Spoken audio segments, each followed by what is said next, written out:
When people feel trusted and safe, they take risks, test new ideas, push past their fears, and realize their full potential. Everyone needs a coach to uncover their genius.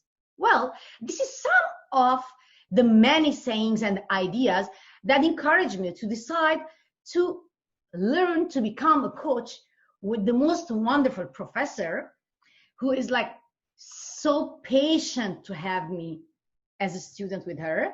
And we have her here today, Nathalie Blais. And I want to tell you guys that she is not only the program director and the co-founder of CCA, she is also worked closely with individuals and groups within multinational organizations as a partner in talent management and development, as well as performance coach and facilitator, NLP master practitioner, International Coach Federation degree, and she has also PCC. Well, these words like come for us a little bit when we study coaching, like words that we understand, like professional, certified coach. Now she's smiling to me, and she's amazing. She's amazing. She's amazing. Now you have to know her more. And she has a BA in international politics from McGill University, and currently completing her master's in psychology in Harvard University. All this, and imagine, she's there in the classroom every single week to teach Nataly Restokian how to listen, guys. Can you imagine a professor who has done all these, Nathalie Blais, the founder of Canada Coach Academy, teaching someone how to listen? Now, very soon you will understand if she had the ability to do so, because I'm going to welcome her now. Hello, Nathalie Blais. How are you doing today? I'm very well. Thank you for having me. The honor is all mine. And as we are doing this show, you can do it. I just realized that being my teacher and being my professor and being the one who is just teaching me how to become a coach is a very important issue that people don't know about. I mean, we know the word coach. And especially the word coach is related to a long time ago, things which are like related to sport. But nowadays, coaching has a different meaning. It's related to education, to understanding, to direct contact with people. And the worst part is when I get homeworks and I ask people, I'm going to coach you. You should see, guys, I'm talking to your audience. You should see their faces. Natalie is the professor. She just gives us the homework and lets us go home and do it. And these people, like my friends, say, you're gonna coach us? What is coaching? And it's very shocking. These people are educated people. They go to universities. They know everything online. They know the news. So what does Natalie has to say about this? What is coaching? So, you know, coaching's come a long way. If you think about the development over the years, it's obviously rooted in psychology. If you look at the International Coach Federation, it was established 25 years ago. And these types of sciences or way of thinking take time. So we started off in sport, as you mentioned. I believe the first time a coach was ever sort of thought of was a football game between Harvard and Yale had a coach and Yale won. And that's why you went to Harvard? No, it was many moons ago. But so if we think about what does coaching mean today, it's come a very long way, and it started with this idea of supporting another person in the corporate space, I would say. You know, and over the years, much research and publishing has been done to bring more attention to coaching. And if you notice the trends in publishing now, the more coaching books show up on the shelves in bookstores, the more is kind of representative of how strong the trend is in coaching today. And you're right, people come to coaching and they're not sure what coaching is. They often believe it's more of a mentoring or advising role. And in fact, coaching based on the ICF paradigm, and the coaching that I believe in, is empowering, it's partnering, it's collaboration, it's helping someone to clarify their thinking. It isn't about advising. It certainly can be to offer new information through feedback and observation, but really we believe that the client holds the answers. So you're saying like a client who is choosing a coach can be empowered by a coach. Yet, when we say coach, as you said, like people don't know much, most of them, they get confused. I don't want to go to a coach. I'm not sick. And I'm like this taboo, it's like this chaos, this misunderstanding that they have, that as if anybody is sick, they call a psychologist, a psychotherapist, and coaching is another way to heal them when they are sad or they are in a very bad state in their lives. So how can we bring more awareness to this point that people should approach us? And approach, I mean, coaches, and approach the academies who teach coaches. Well, I would say that where therapy and maybe like psychotherapy, as you mentioned, or even mentoring to some degree, has had the context around it of a hierarchical relationship where, and almost a disabling state, in the sense that there is a lot for the person, the client, to learn. Coaching, I feel, hasn't necessarily been under that umbrella. Coaching in organizations especially is seen as an asset, is seen as a way to advance someone. It's not to correct anything wrong. It's more to give the person an opportunity to grow. It's an opportunity to develop new skills. It's an opportunity to partner with someone in doing that, to discover unlimited potential. It's not necessarily, as you mentioned, with that stigma around therapy. I don't know that coaching's ever really had that. What has changed is that coaching used to be brought in at a time when somebody was losing their job and they had to be, they were transitioning out of the company. A coach might have been hired to help with that transition.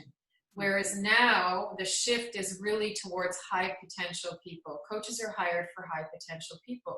And if we take the corporate side aside and we look at wellness today, life coaches are what people turn to for growth, for learning goals, for advancement in personal and professional life, for even, marital issues, parenting issues, anything that comes up, even addiction.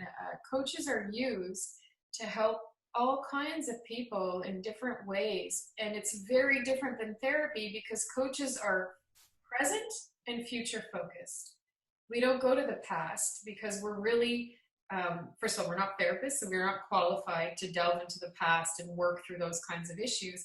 What we are qualified to do is learn from past behavior. How do we learn from something and move forward? Or to change perception about something that took place in the past to then influence future change, future action. But when you were saying that about high potential people, you mean that people who really are stuck in a problem, or are we talking about their financial situation or the situation that they are in? And how do these people find the coaches who are the best for them? Because I just feel, and even though, I mean, a while ago, I didn't even know what coaching is, I feel like as if it's for privileged people, because not everybody can have a coach. Not everybody can say that I'm going to talk to a coach. And I just feel that even knowing that coaching is out there, there are different wrong explanations about coaching itself because they don't know, because usually people as humans, we avoid, or we try to be staying away from things or ideas which are not known to us as humans. This has been happening since centuries, or we are scared to approach them. Well, what do you think, what kind of a problem is created a problem, or let's say there is a blank here in the middle, that is letting this space or the distance between everybody who should have a coach. Or if it's for privileged people, why for privileged people? And what do you mean when you say privileged people? I don't actually think that coaching is for privileged people. There are many coaches who work pro bono. There are many coaches who offer prorated rates for single women, single mothers, or families going through difficulty. There are many different types of coaches out there. So I actually feel like coaching is much more accessible to people than, let's say, therapy might be. And in terms of fit, it's like anything, any relationship, friendship, partnership, there has to be a good energy between two people for it to work. So finding the right coach may be a bit of a project in itself. However, it is possible, but just as it is to find the right therapist, there is a fit component there that's important for the person being coached to develop and to feel safe and to feel that this is a trusted space for them to be able to explore their thinking. So how do people find their coaches, or coaches find coaches? How does this happen? Let's talk about people who know nothing about coaching. I'm not talking about us as students that we keep on calling you and calling Roberta and like whatever, because we are like family. But I'm talking about people who are not in this zone of coaching, and this not in Canada Coach Academy or any other academies, or they're not involved, but we look at them and we feel that they really need coaches. Like, I'm coaching pro bono hours because I have it from the academy, because you told us that we have to do 100 hours. I'm doing, and people are shocked, like, oh, this is coaching? What's on your mind? What?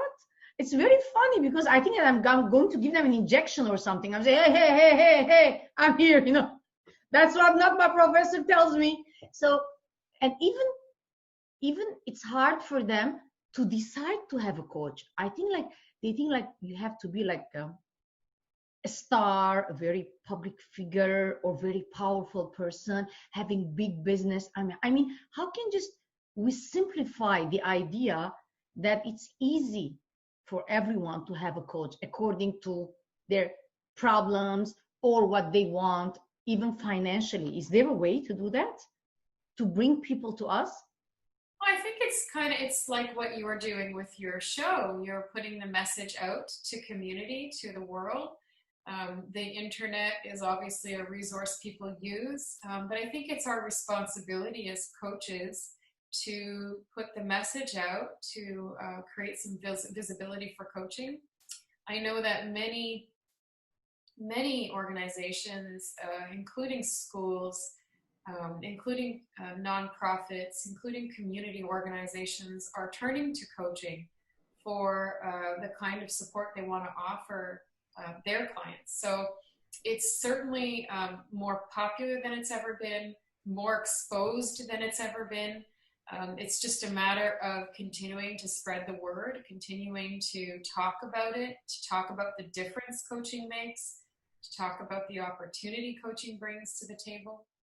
And when you talk about saying that it's popular, and it's amazing that we're hearing that these things are happening. When we talk about Nathalie Blais, the coach who coaches a coachee, and Nathalie Blais, the professor who is teaching others to become coaches, and they are following your leads, and they're following your inspiration, the way that you do the techniques, and they listen to you.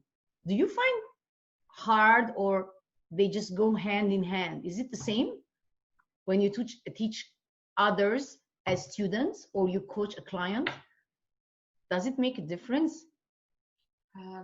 Well, for me, my mission is to, train world-class coaches so that together we have an impact in the world to change others and help others live their best lives, right?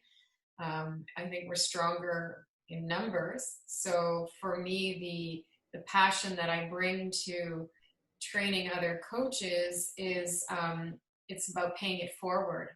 When I'm sitting with a coaching client, It's very much a different kind of space because my energy is not to necessarily pay it forward, but to really honor the person in front of me.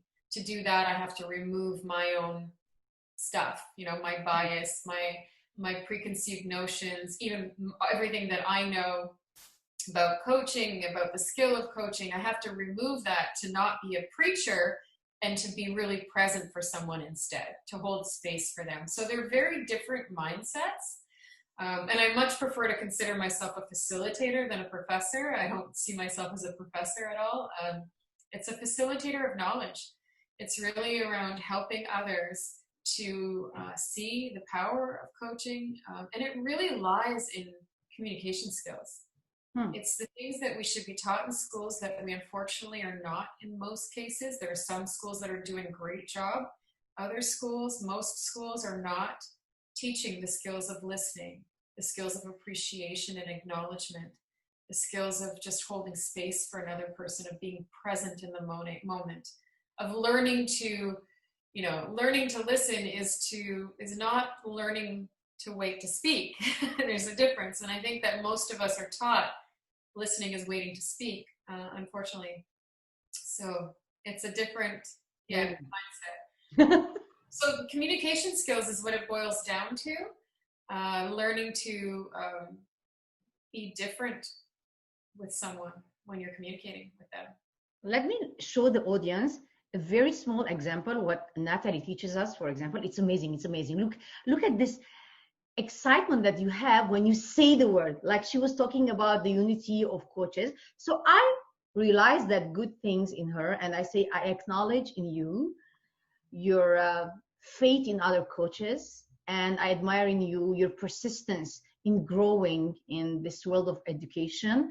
And I also appreciate having such an amazing facilitator, not a professor. That's the word you want to be said, because I prefer saying the professor, but as you feel comfortable with. And I am fortunate to be coached and learning the paths of coaching for life and wellness by Nathalie Blais and Canada Coach Academy. See, guys, I never talk like this. I never talk like this. My husband's like, seriously, she's letting you listen. I swear. Tell us about listening. I mean, how important it is, because the audience should know, honestly, guys. I mean, we don't even know how important is listening. We just say, listen, listen, listen. And most people hear. And some of us, we listen because we want to answer, as my facilitator said, my professor. I cannot help myself. I have to say my professor. Come on, give me that permission. And then the other thing is that we listen because we're angry and we're waiting for our turn to say what we have already in mind. And some of the time we're just hearing like, oh. So one of the first things that Natalie taught me is to listen.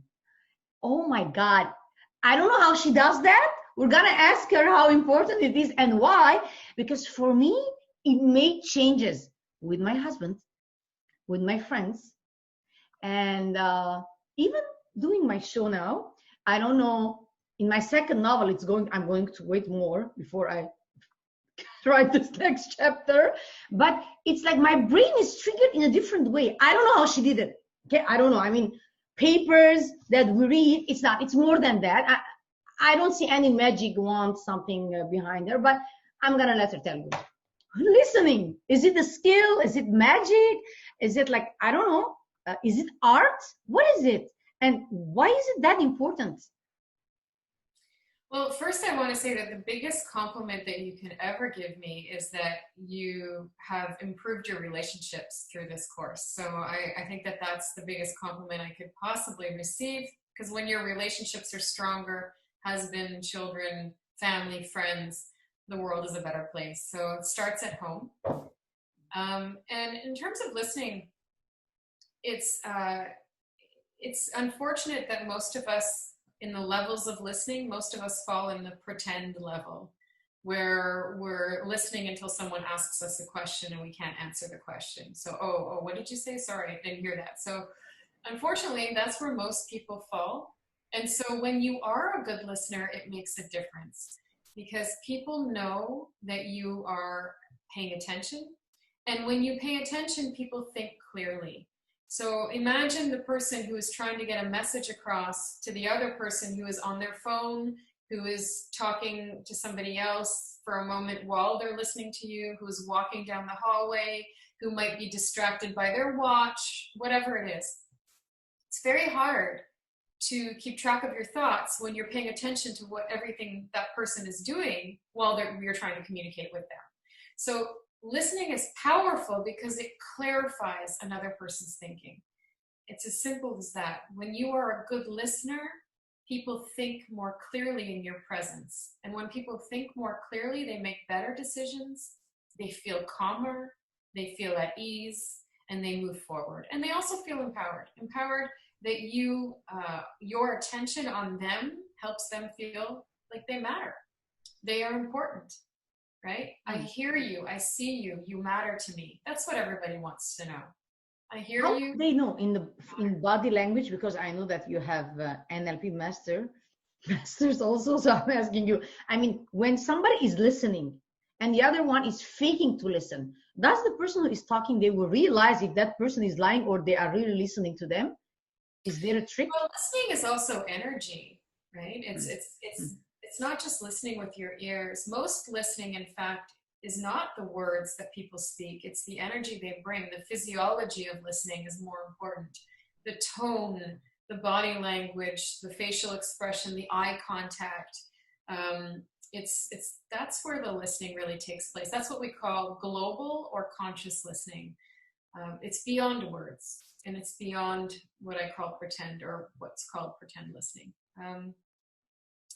So yeah, it's a big difference in people's lives, and if we can teach kids, I mean, I have a project called I Am Confident, where we bring this course workshops into schools, middle school levels, so grades 5 and 6, and it's amazing at that level, at that age, what the kids will express. First of all, they're so raw and they're so honest and vulnerable with their feelings. Kids don't have these masks that adults carry, so it's really, really fun to see how they take in the knowledge of all these different coaching skills that we're teaching.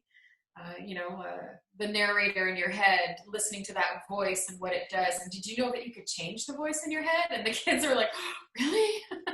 So you now, this program, you are coaching children? It's about... How old are they?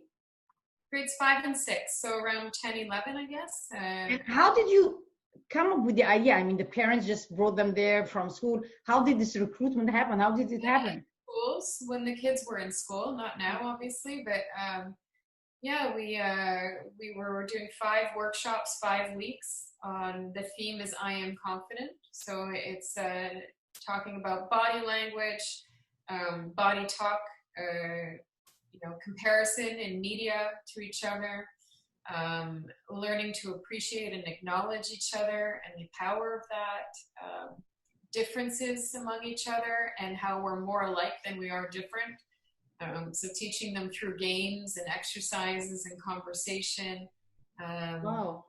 That they are, and they are just the best students. Thank you. I was like, best student, and your group is 2 best. What did you say? I love all my students, but the kids are... We love you. I want to say that you just talked about confidence, and you named the program itself Confidence. I just got it from you now. How confident Nathalie Blais is as a coach to step into the world of children, because this is the most innocent place in their minds, and there you are putting the roots of an idea of coaching, which is not so much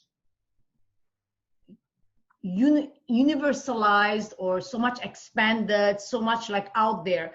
So how confident Nathalie Blais is as a coach? What can you say about yourself? I don't know if confident is the right word, but I'm willing to take the risk for the kids. My thesis in my master's is something I'm calling teacher as coach. So teaching teachers the skills of coaching to use it in their daily practice and teaching. Because in my research, I found that teachers are coached, kids are coached, but teachers are not necessarily, from what I've seen, given the skills that you're learning in your coaching program to be a coach in their daily practice as a teacher. And I think it's important because social and emotional learning is an add-on typically in education at that level, at the middle school level. And unfortunately, I think it needs to be part of the curriculum every day. Teaching kids. In all schools, you mean in Canada? You think it will happen soon? What will happen soon? Having coaching programs for all children in all schools in Canada? You know what? I think there's a lot of great initiatives in the world trying to make that happen. I know that there are several different schools of thought on that, and all I know is that it's my mission to starting with here at home and creating a program that will be adopted by teachers, colleges, and schools everywhere. And there's great models in the world for this kind of practice. It's not the first. I'm not the first person to think of this. There are many good models out there, and there are many schools doing great jobs. We just have to have more of them. And when it comes to the financial thing, I mean, financially, we're talking about workshops. So if we're going to talk individual one-on-one coaching thing, do you think that it will be acceptable budget or okay for a person who makes average income to have a coach? Well, one thing that would really help is if insurance companies were to really? Insurance companies accept coaches? No, I'm saying it would really help if insurance companies recognized coaching as a health benefit, as they do a nutritionist or even an osteopath, I would say.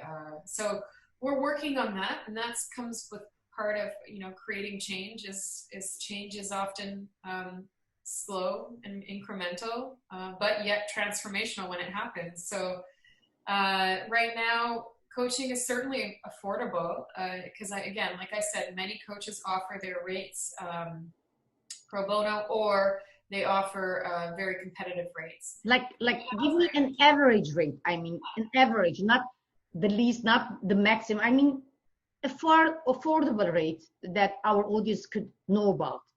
For a life coach, I would say that you're very competitive with the average rate of a therapist, for example, or a social worker, or somebody who is, in the helping profession. So you can start at, it really depends. It can be $60 an hour, $90 an hour, or $150 to $200 an hour, depending on how much experience you have, what other education have you had. Certainly certified coaches, ICF certified coaches will make more than non-certified, because that's the advantage of being certified and having gone through a program.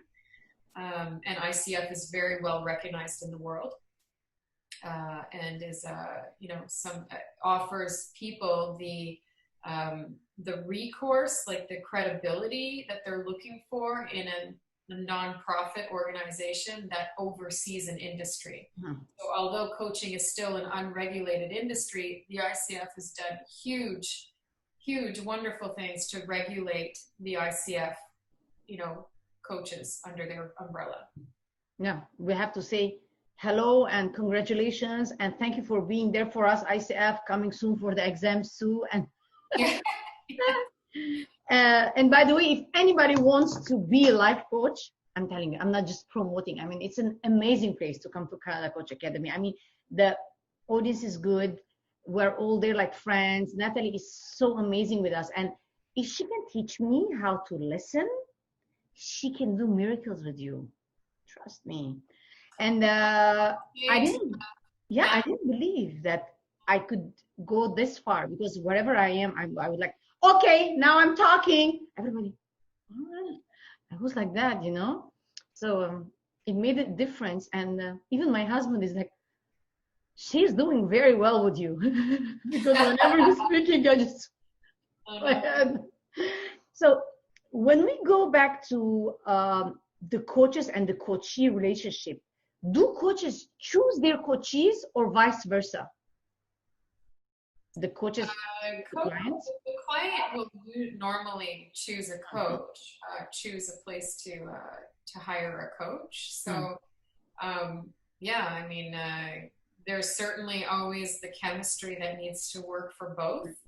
The fit has to work for both, not just for the client, but for the coach as well. And yeah, there are many ways to discover great coaches. And as a coach, I see how far you had made it in your education level, how high you had reached to points that you can give more and inspire more to others who are following you. But in this case, I would like to get your advice to a certain point, which we always ask, even if we're going to psychologists or psychiatrists. I know coaching is not like that. But in your opinion, as Nathalie Blais, does she think that coaching is something for us to have it for a period of time when we feel like we're stuck or we're lost or like we're in pain or we need it, or we should have it as a lifestyle? Well, the coaching that I believe in is the kind of coaching where I like to say coaches coach themselves out of a job. So the idea is that we can coach people to become resourceful and whole and capable, or they are already whole and capable, but they can believe in themselves and become resourceful with a little bit of support from a coach. When that happens, a person is hopefully feeling, good about where they're at and may not need to be coached as much. But the idea is that we are forever changing. The only certainty in life is change, right? And coaching is the science of change. So the idea is that when you come up with the next obstacle or challenge or hurdle, you would again go seek out your coach. And also to that point, if I think about the corporate space, there's so much value in coaching for mental health, for advancement, for feedback, most importantly. We grow through feedback, and a coach is ideally, the coach is the person who can reflect and observe how people are behaving in an organization and offer that feedback and observation to be able to grow through that. So coaching certainly has a long-term place in the organizational space, the corporate space. As a life coach, I think it's something that you always have in your back pocket when you need that kind of support, or you're looking for somebody to bounce ideas off, or that you're coming through a big growth challenge. Having a coach is a great resource to pull from. So. Because you talk about details that we all need, and these people around me, I mean, I'm like, I said one of them was, I have to record you and we start the coaching because my facilitator, not professor, okay, is going to see, and he's like, okay, we started. Okay, when do we start? As if I'm going to give you an injection. I say, talk. What's on your mind? Oh, we started. Yeah, that's it. Just go with me. For them, it's very funny. It's like a taboo. It's like they don't. It's like a dark tunnel they're going in. And this is not one person. I'm talking about people from the United States. They are my friends. They're educated and they have high posts in the States, in the government. And here they are educated. I mean, people who are like online all the time, people who serve and everything. But the word for them, I don't know if whose fault, I might say fault, or don't know still the strategy how to expand more, or it's the need of people that they don't have the realization yet they need a coach. I don't know which part is has to make more effort, but I think that in some ways we are coming closer, even like doing pro bono hours, because from mouth to ear, from ear to mouth, it's just working, this media thing that has been out there for years and centuries, and it's amazing. I would like to thank you so much for being with us today, my professor, Nathalie Blais, and it's such an honor to be coached by you. And you have an amazing way of teaching people. You're humble, you're educated, you know how to listen and to teach how to listen. And before we go, as we all know, you can do it is the name of the show. So as Nathalie Blais says, a lot of things we can do, and we can follow our goals, and everyone needs and can follow their goals. They can be done. So let's ask her, what does she want to say to our audience today in our episode? I would say coaches change lives. And who have you coached today? You know, it's something that we can all do every day in our practice, in our daily lives. Ask good questions, pay attention, listen, let others feel they matter, that you see them, that you hear them. So coaches change lives. Wow. So technically we can all be coaches and then go to the academy, because in life we are all coaches in relationship with each other. Well, we always have a choice on how we're going to approach conversation. And a lot of us, I mean, the reason why coaching is a skill that is taught is because not everybody has, that instinct to be in the role of coach. So it's something that we learn and we can practice, and anybody can be a coach with the desire to be so, right? So, and just to say, the Canada Coach Academy is what it is because of the students. It is a fantastic people that are like-minded, and so as much as I'd love to take the credit for that, it's all about the students and the energy they bring, and the amazing spirit among the community of coaches that we have within the academy is the gift. Well, I think that you complete us, because it cannot be one-way thing. It's you and Roberta and us, it's everyone. You're just being humble, and that's amazing. It's a part of who you are that makes you successful, and to stand out of the crowd as a coach and all the other achievements that you're doing in life. So I'm proud to be taught by someone. And I would like to say to the audience, if you are interested to know more about Nathalie Blais, I'm certainly going to post her website below the video. You can check on that later. And you have any comments, any questions, please do not hesitate to reach out to me. I know you can do it. So subscribe to my channel, and whatever you decide, do it, or come to us and we'll do it together. Bye-bye. Thank you. Thank you.